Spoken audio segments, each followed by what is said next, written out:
Alô, um forte abraço para você que está me assistindo. Vamos brindar a vida hoje, mais um golinho de água aqui para comemorar. E vou trazer para o canal Amplo Espectro uma análise da obra de Clarice Lispector, A Hora da Estrela. Eu resolvi começar a ler Clarice Lispector pelo final, né? Esse aqui foi o último romance, né, da escritora. E de forma sintética, o mais sintética possível, eu vou introduzir esse vídeo. É uma resenha que faz parte, inclusive, do nosso projeto de leitura para 2024. Você que gostaria de participar, chegou agora pela metade, busca aqui o vídeo antigo sobre os livros para leitura de 2024. E aí você pode continuar lendo da onde a gente da onde continua, né? Enfim, já fizemos análises anteriores. Todo mês tem um livro diferente, são 12 livros ao todo no ano. E desse mês será a análise justamente da Hora da Estrela, Clarice Lispector. Então eu pretendo de forma sintética introduzir o tema com um resumo que eu peguei na internet, aqui no site Toda a Matéria, mas obviamente que a análise será feita posterior, uma análise de cunho pessoal, minha, interpretativa. Vou aplicar aqui um pensamento que eu vislumbrei possível de se depreender da obra. Bom, foi uma leitura, primeiro da impressão da leitura, uma leitura agradável, foi a minha primeira leitura da Clarice Lispector.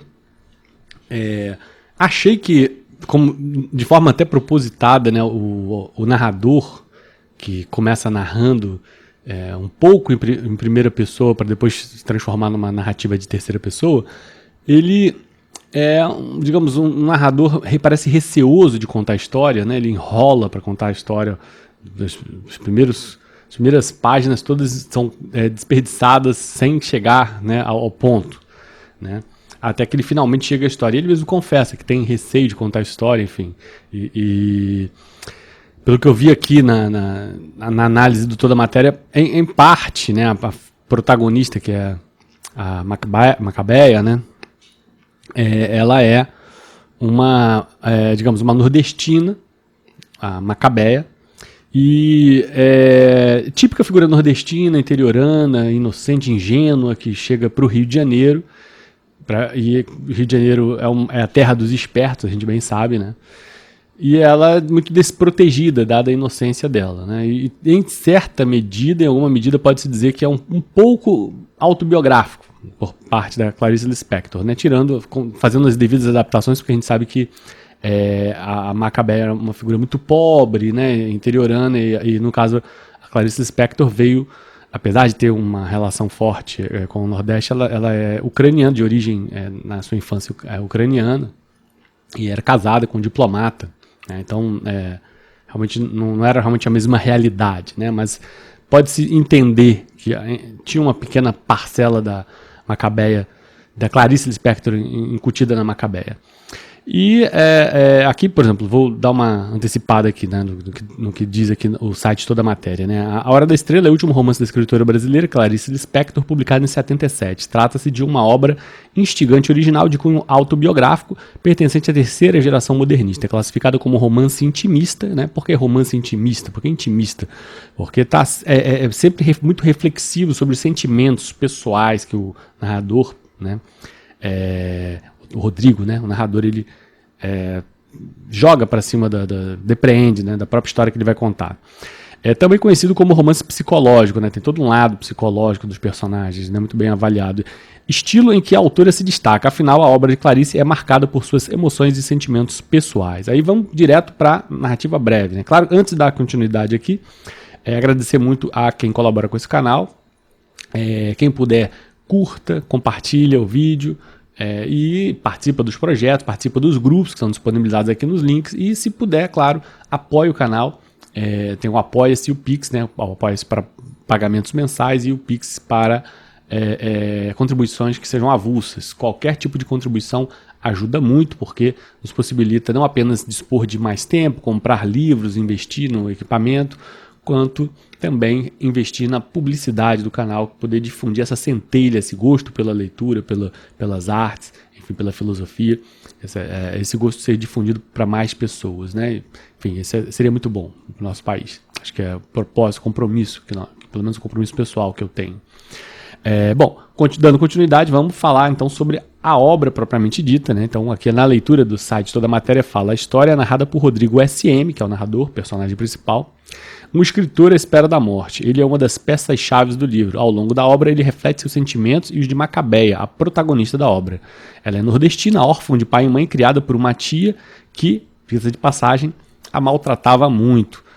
Há uma parte do livro até que fala do doce, o doce predileto dela era queijo com goiabada, e justamente por descobrir isso, essa tia não dava de jeito nenhum queijo com goiabada para Macabeia quando criança, né? Então a Macabeia é uma lagoana pobre de 19 anos que possui um corpo franzino e que praticamente só come cachorro quente. Além disso, ela é feia, virgem, tímida, solitária, ignorante, alienada e de muito poucas palavras. Bom, quando ela vai morar no Rio de Janeiro, consegue o emprego de datilógrafa, né? Nisso ela consegue projeção. Projeção no sentido de... ela consegue se estabilizar com a profissão, né? Chega a ser despedida pelo patrão depois, de um tempo, né? O seu Raimundo, porque, digamos... por fim acaba tendo uma compaixão por ela, deixando-a permanecer com o trabalho. Bom, é uma figura, a Macabeia, ela é uma figura, digamos, exatamente por ser muito desprotegida, ela apela aos nossos sentimentos de compaixão o tempo todo. Nós nos sentimos compadecidos da situação dela, de ser uma interiorana, muito, digamos, ignorante das malícias que a cercam na cidade grande, enfim. Então, no Rio de Janeiro, Macabeia mora numa pensão, divide o quarto com 4 moças. Todas elas são balconistas das lojas americanas e chamadas de as 4 Marias. A Maria da Penha, Maria Aparecida, Maria José e Maria. Uma de seus maiores prazeres nas horas vagas é ouvir o rádio relógio emprestado por uma das Marias. Então, toda parte do conhecimento de mundo da Macabeia é basicamente a memorização, né? Memorização, que é digamos, é a parte menos criativa da inteligência humana, mas tem sua aplicação, tem sua importância, mas ela é menos inventiva e menos depreensiva a respeito da realidade. Então, ela praticamente memoriza as informações, sem nem sequer processar essas informações, ter alguma coisa além delas. Simplesmente ela memoriza as informações trazidas no rádio relógio, e isso é usado às vezes para simplesmente preencher vazios de diálogos, né, que ela não tem nem assunto, dada o vazio mental dela, não tem nem sequer assunto para falar com os outros personagens. Então, mesmo destituída de beleza, Macabeia, que é aquela típica, digamos, nordestina típica de canela fina, um aspecto franzino e fechado, né? Sem curvas, vamos dizer assim, né? Ela consegue encontrar um namorado nordestino ambicioso, metalúrgico, olímpico de Jesus Moreira Chaves. O namoro termina quando Glória, ao contrário de Macabeia, bonita e esperta, rouba seu namorado. Então, o que acontece? A Macabeia, muito inocente, ela nem sequer tem uma reação nesse momento, né, de revolta, ela aceita, tem uma profunda aceitação. Diria uma palavra interessante de ser grifada no temperamento psicológico da Macabeia. Uma fácil aceitação da realidade, uma incrível aceitação da realidade e uma incrível inocência. Então, maliciosamente, a amiga dela rouba o namorado dela, o Jesus Moreira Chaves, né, essa amiga dela, que é a Glória, ela é típica mulata, cheia de malícia, né, com curvas proeminentes, toda uma exuberância, muito facilmente desvia a atenção do namorado da Macabeia e rouba o namorado dela, sendo que é um namorado um tanto quanto, assim, exageradamente autocentrado. Eu que sou uma pessoa que defendo que a pessoa seja autocentrada, mas tudo que é exagerado é demais. Então é preciso que a pessoa tenha um pouco de percepção também da realidade que te cerca, dos outros, né? E a pessoa que é excessivamente autocentrada, como é o caso do personagem Jesus Moreira Chaves, exatamente ele praticamente só pensa nele, na obra, né? O tempo todo. E a Macabeia vai sendo levada, digamos, numa relação quase de compaixão também. Jesus ele se projeta de forma, ele já seria o que o nordestino esperto, né, malandro, ele já se projeta com uma visão de futuro política e de fato o livro já antecipa, diz que ele vai conseguir sucesso na política justamente porque é malandro, passa a perna num no outro e a Macabeia ali estava deslocada, né, na relação, não tinha nenhum cabimento, é uma pessoa totalmente destituída de qualquer malícia, sequer de qualquer entendimento da realidade que lhe cercava, né? Bom, aí vem um ponto já chegando para o final da obra que a Macabeia acaba sendo levada a uma cartomante.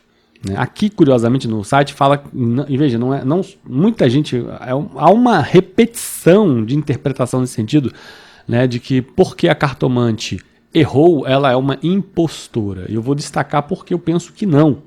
É uma interpretação diferente, né, do que vi generalizadamente as pessoas concluem que a cartomante é uma impostora, que ela errou. E qual foi exatamente a questão do erro? Né? Porque ela foi tirar as cartas da Macabeia, previu um futuro glorioso, maravilhoso para a Macabeia, dourado, né? E a Macabeia saiu toda feliz dessa consulta com a cartomante e foi atravessar a rua e acabou sendo atropelada e morta. Né, abruptamente, a obra termina muito assim.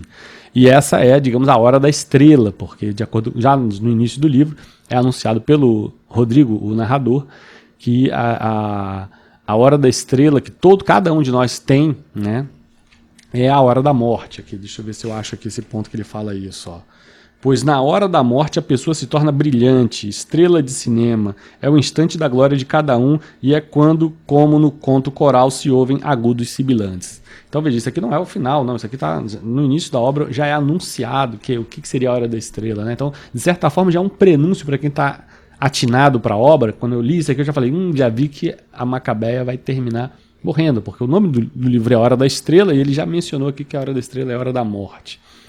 E de fato é o que acontece. Bom, lamento que está dando spoiler para a obra quem não leu, mas aqui é o propósito, é fazer uma análise, né? Não dá para a gente não dá para se negar a fazer a análise completa. Bom, então o que ocorre? A hora da estrela é a hora da morte, né? O momento em que todos enxergam que ela se sente uma estrela de cinema. Então a obra acaba possuindo uma certa ironia em seu término, visto que só no momento da morte é que a Macabeia obtém a grandeza do ser. E aí nós vamos finalmente chegar ao ponto de comentários, propriamente da obra, da minha parte. Bom, é claro que, primeiro ponto que eu menciono, há uma quebra absoluta da ideia de justiça cósmica, né? Isso já quebra a inocência de muita gente. Justiça cósmica no sentido de que pessoas que foram extremamente injustiçadas pela natureza, pela sociedade, pela civilização, pelos relacionamentos afetivos, ou seja, sofreu injustiças de todas as ordens, pela família, né, pelas próprias circunstâncias de ter os pais mortos, depois de ser criado por uma tia que a maltratava. Então, de todas as formas, ela digamos, a fortuna não lhe conferiu nenhum benefício, né? Poderia-se pensar que de alguma forma ela fosse receber alguma recompensa. E no final o que acontece é que ela é atropelada, simplesmente atropelada e morta, e iludida ainda de que vai ter, né, um final muito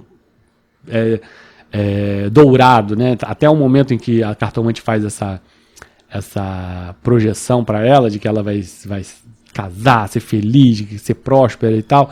Ela descobriu, né, pela primeira vez na vida a ambição, né? A ambição de ser feliz, que até então para ela a natureza dela lhe conferia aquele conformismo com a própria realidade. Então, sim, nesse sentido, a obra quebra essa visão de que, de alguma forma, por nós termos sofrido muito na vida, seremos recompensados de alguma forma, né?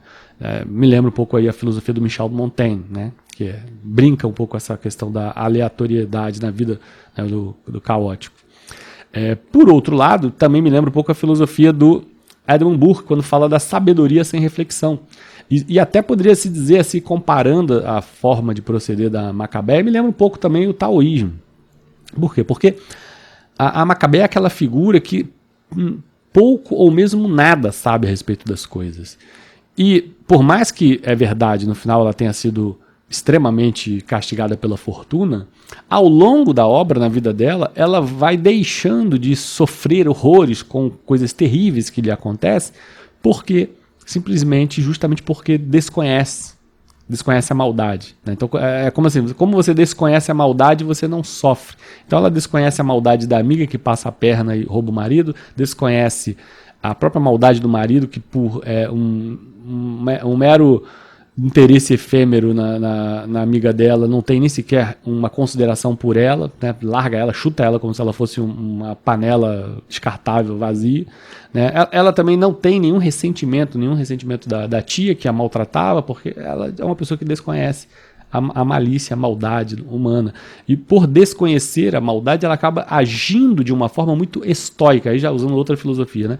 De uma forma muito abnegada, e sofre menos, né? Ela acaba sofrendo menos. E por que isso seria a sabedoria sem reflexão? O Edmund Burke fala um pouco disso, da sabedoria sem reflexão, que seria a ideia de que existe uma sabedoria na construção de costumes. Tá, a ideia básica do Edmund Burke é essa, mas não deixa de ser também a menina interiorana, ignorante de tudo, inculta, que não tem conhecimento, ela acaba agindo de uma maneira sábia, né? Os grandes sábios poderiam tentar chegar até a essa forma tola de agir, né? Tola entre muitas aspas. Isso, obviamente, me lembraria um filme no cinema, o Tom Hanks, o Forrest Gump, que é um pouco, trabalha exatamente essa noção, né? Da ingenuidade acabar sendo, de alguma forma, um momento de sabedoria que vai te permitindo viver de uma forma menos reativa em relação às situações terríveis da vida. Verdade que há uma grande diferença do final, né, da Hora da Estrela para Forrest Gump. Forrest Gump, ele termina muito bem, né, a fortuna vai lhe favorecendo, quanto mais idiota e ignorante e desconhecendo a maldade, mais a fortuna lhe favorece. Aqui no caso não, fatidicamente, além de ela ter sido extremamente desfavorecida, ela morre abruptamente quando está mais encantada pela vida, justamente pela projeção que fez a cartomante a ela. E tudo que a gente pode dizer é que ela levou uma vida curta, breve, extremamente sofrida, mas ela teve uma postura sábia na medida em que ela não tinha nenhuma reflexão sobre as coisas. Ela teve uma postura não reativa às coisas ruins. Veja, o fato dela não ser reativa às coisas, isso não deixa de ser uma forma de sabedoria. Por isso eu cito aqui a filosofia do Edmund Burke, que fala da sabedoria sem reflexão. Bom, agora eu vou falar da questão da profecia, né? Porque fala-se que a profecia da cartomante foi errada, né? E se você prestar atenção na obra, você vai ver que não, é muito interessante. Eu diria que ela se concretizou de forma oblíqua. Algo que já aconteceu em muitas obras que eu já tive a oportunidade de falar aqui, nessa coisa da profecia realizada de forma oblíqua. Por que isso aconteceu na obra aqui da Clarice Lispector, né, em relação à cartomante? Porque a cartomante, na sala de espera, a Macabeia estava esperando e saiu de dentro, antes da Macabeia ser atendida, saiu de dentro da consulta com a cartomante uma mulher extremamente triste, chorando, desesperada. Ela saiu desesperada. E a leitura que havia feito a cartomante do futuro dessa cliente era de que ela iria morrer atropelada. Olha só que coisa, né? Então, se você prestar atenção, você vai ver isso. A cartomante havia visto o futuro corretamente, só que da pessoa errada.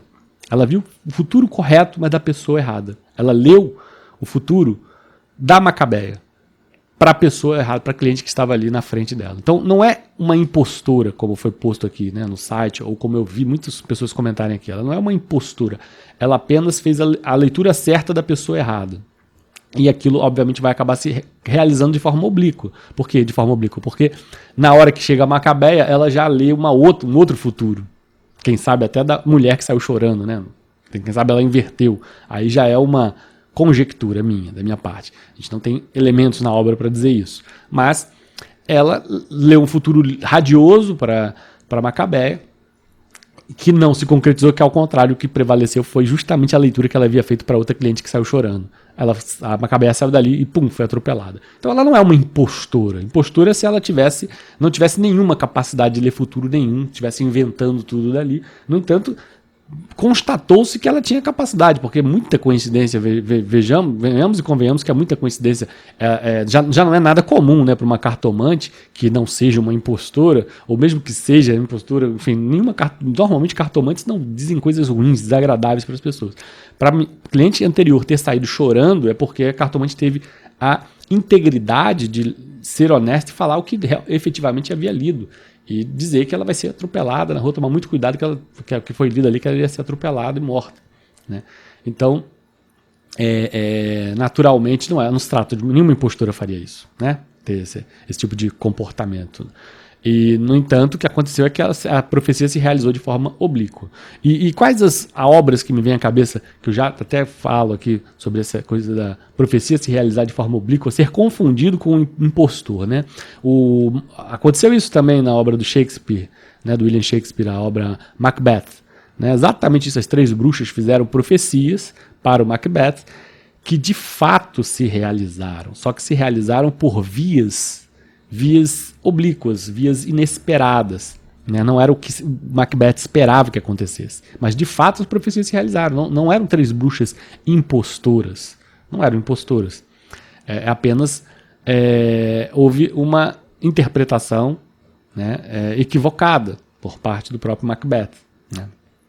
Algo também similar ao que acontece na obra de Heródoto, a obra História, né, de Heródoto, em que ele narra, né, a decisão dura que teve que tomar o rei Lídio, Creso, se iria ou não invadir o império da Pérsia. E aí ele faz uma consulta ao oráculo de Delfos, e a Pitonisa, que certamente seria também tida como uma impostora, nessa leitura aí, um tanto quanto reducionista da realidade, essa Pitonisa, ela simplesmente fala que se o rei Creso fizer isso, efetivar essa invasão, vai redundar na derrocada de um grande império. Naturalmente, o Creso decide imediatamente invadir a Pérsia, porque a Pérsia era um dos maiores impérios da época.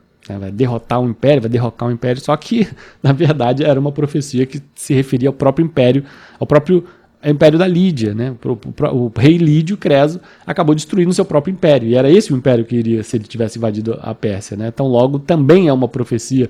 Você pode até dizer, porra, mas é uma pitonisa sacana, né? Enfim, mas... Enfim, é isso. Faltou aí uma maneira correta de fazer uma exégese dessa profecia. Né? A parte interpretativa. É preciso cuidado, né? Muito cuidado. Eu particularmente, sou uma pessoa que morro de medo eu morro de medo de tudo místico.